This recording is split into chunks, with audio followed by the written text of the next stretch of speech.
So do you want to buy low and sell high? Yep. Well, that age-old adage is not always as easy as it seems, so we're going to walk you through how you can sell for the most amount of money when selling your home. There are 5 phases to selling your home, and we're going to go through each of those phases today and let you know what our extensive experience has taught us and share the knowledge with you so that you can get the most for your home. I'm Jim. And I'm Vickie. And we're with the Bishop team.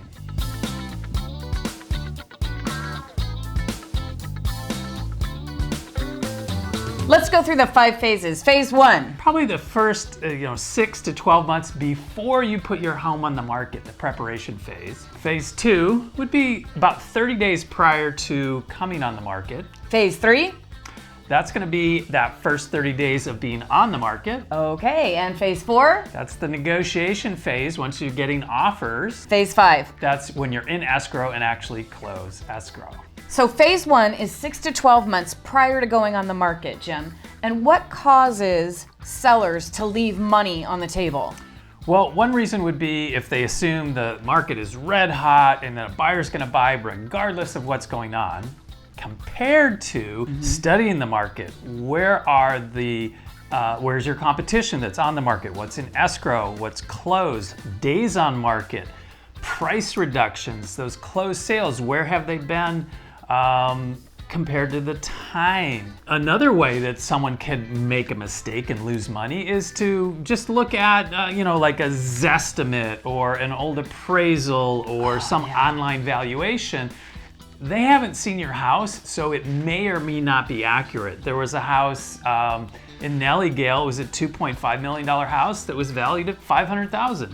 Wow. And then 3 miles away, there was a house that was valued at 1.8 that was worth about $600,000. So one of those online Zestimates. Yeah. You have to be very careful with the Zestimate because a lot of times it's just pulling numbers from what's around, and if something happens today or tomorrow, it'll shift that number, right? Yeah, absolutely. You need an expert like us who can come into the home, analyze it, and show you what's actually going on. So another mistake that we've seen made is someone thinks their house is worth way more than it is. The highest price is $1 million and they think they can get 1.8. Well, yeah, I mean, my house is amazing. The mistake being, my house is worth 1.8 when it's worth $1 million, and then I bought my next house based on that. Can you sell mine for $1 million?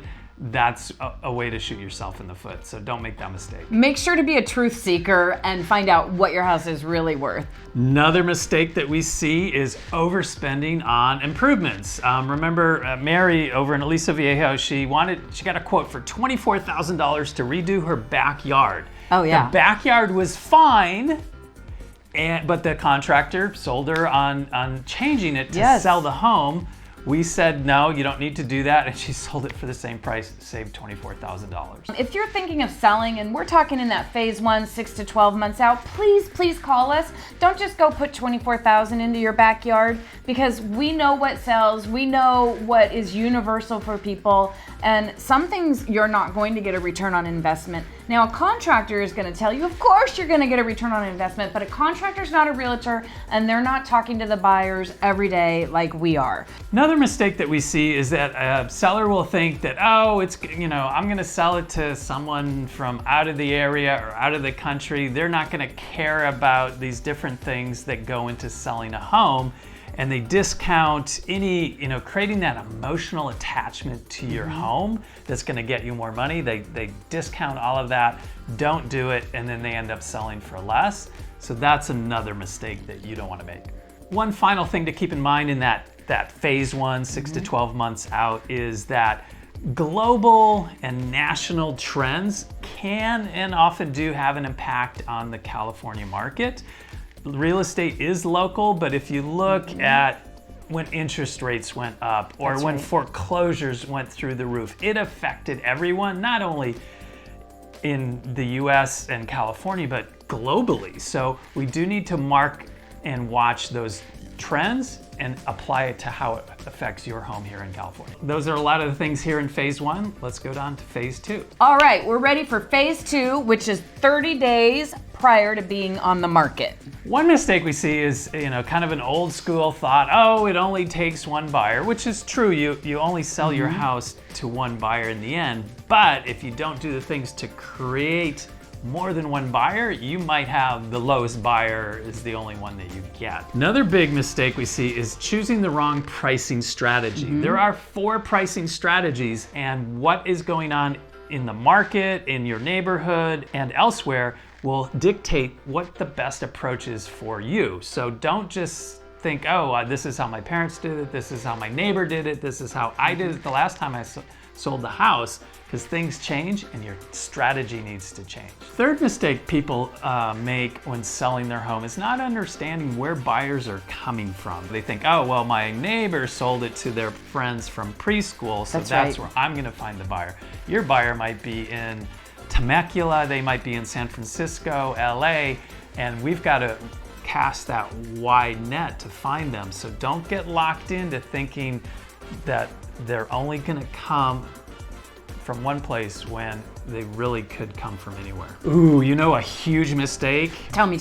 We see this all the time, unfortunately for sellers, is, I have a friend or I have a relative, and they hire that person who doesn't have the experience, doesn't have the track record. They've sold like one house in 10 years. Right, and they haven't sold in this market, they haven't sold in all the different markets that we've seen over the last 20 some years.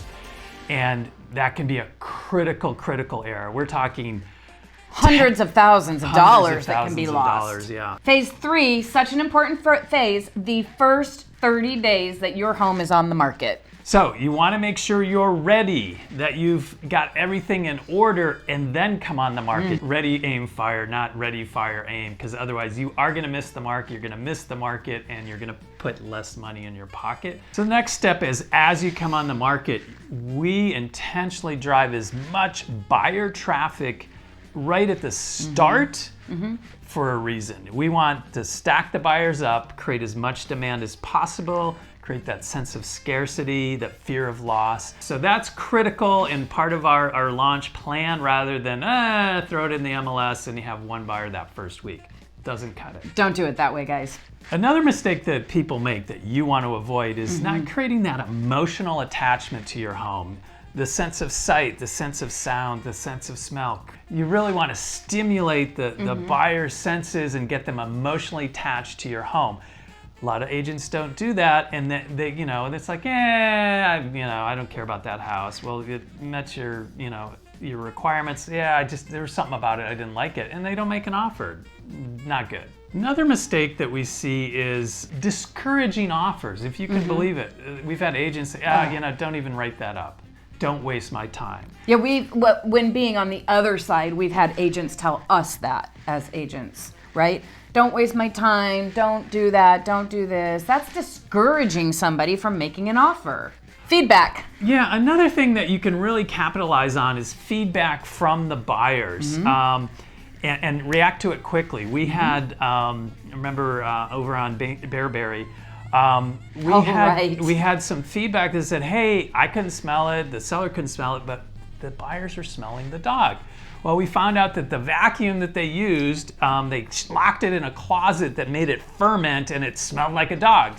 And it was because the sellers were spectacular and they were very OCD, but they would vacuum every time that a buyer was going to come in. And so it was that literally like dog hair in the vacuum bag that was like suffocating in there, and that's what buyers were smelling. So put that in the garage, smell went away, and within a couple of days we had a good qualified offer and got their home sold. All right, here we are, we're in phase 4. We've got offers, and the king of offers is here. So now we're getting into the negotiation phase.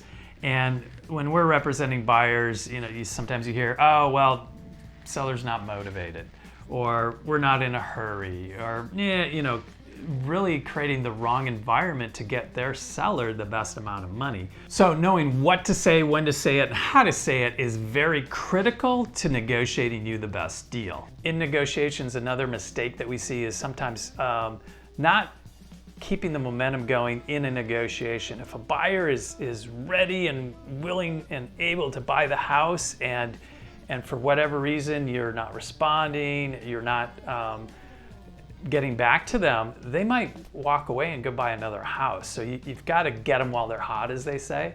So that's another mistake that we're not going to let happen to you. So something that we're going to see more and more in this market are what are called closing costs. And a big mistake is to misinterpret why a closing cost is being requested, what it's there for. Is it for a loan requirement? Is it for some sort of down payment assistance?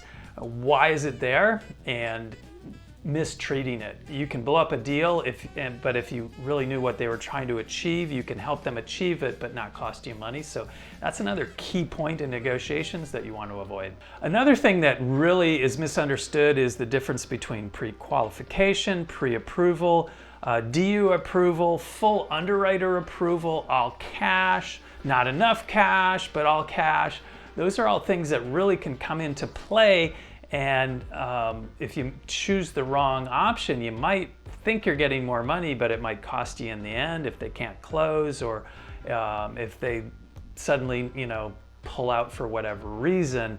That can cost you money. So you want to make sure you understand all those ins and outs of the contract and the lender and all the financing so that you're making the right decision to put the most money in your pocket. Another mistake that we see sometimes is thinking, a better offer will come along in 30 days. And sitting on the market, depending on what's going on in the market, that might be a big mistake. If the market's going down and you wait another 30 days, you just might have lost 1 or 2 percentage points of your home. On $1 million house, that's $10,000 or $20,000. So you got to know timing. You've got to know what's going on in the market. You don't want to zig when the market's going to zag, and that's where an expert in the market like us can really help you maximize what you get out of your house. The last and final phase is phase 5, which is after you have an accepted offer.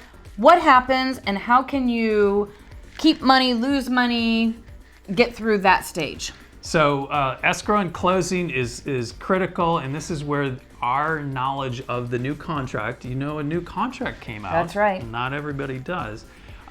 You've got to know how it works, the contingency periods, the timelines. Time is of the essence. What does that mean? What does a buyer have to do to stay in contract? What does a seller have to do to stay in contract? Who can pull out when? Right. Who can keep the earnest money? Who can't? When can they? When can't they? All those things get really complicated and very legal, so you need to work with someone who is experienced, trained, and is backed by a big company like Berkshire Hathaway, so that you have the most protection for your sale. So another thing that's really hypercritical to do right as a seller is your disclosures. It's lawsuit avoidance. That's right. So if you had a leak, disclose the leak. That's Don't right. hide it, because they're gonna find out about it. That's and right. that leads to a lawsuit. So disclosures, hypercritical to do them right. Another thing we see in the escrow process that a lot of agents aren't ready for, especially in shifting markets and even up, down, sideways markets, is dealing with the appraiser and a conservative appraisal, a low appraisal, things like that. And you really need to know how to help the appraiser do their job and help them understand the value of the home. And so we're always present for that process, because it is critical if there's a loan. Another important part of the contract and escrow are your timelines. You've got critical timelines for contingency removals, for getting your loan to close on time, getting the HOA documents ordered, submitting your disclosures that we mentioned. They have to be submitted within a certain period of time, or that buys buyers extra time to get out of the contract. You want to rein that in as much as possible. The CD signed in escrow, signing the escrow paperwork, getting homeowner's insurance order. All those things can impact the closing, and so it's hypercritical to manage those timelines throughout the entire process until you're closed escrow. Another thing too that's very important, is becoming a bigger problem, is under the umbrella of wire fraud. Do you know what SOC 1 and SOC 2 certification is? The going through secure channels to wire money. Don't lose your money, because let's say you're getting $500,000 out of the house. You don't want it wired to some bad guy in Russia. So those are all part behind the scenes that are not glamorous, but are really important to protect you and your money. So those are the 5 main phases of selling your house. Thank you for watching through this point. Be sure to like and subscribe so you can get updates like this. We look forward to walking your home. Don't spend any money until you talk to us, because you don't want to lose money right out of the gate. Which can happen in that phase 1, 6 to 12 months out. So it's important, please call us so that we can help direct you. We do it all the time. We look forward to working with you and getting your home in the best possible condition to sell for the highest possible price. That's what we're here for. I'm Vickie. And I'm Jim, and we're with the Bishop team.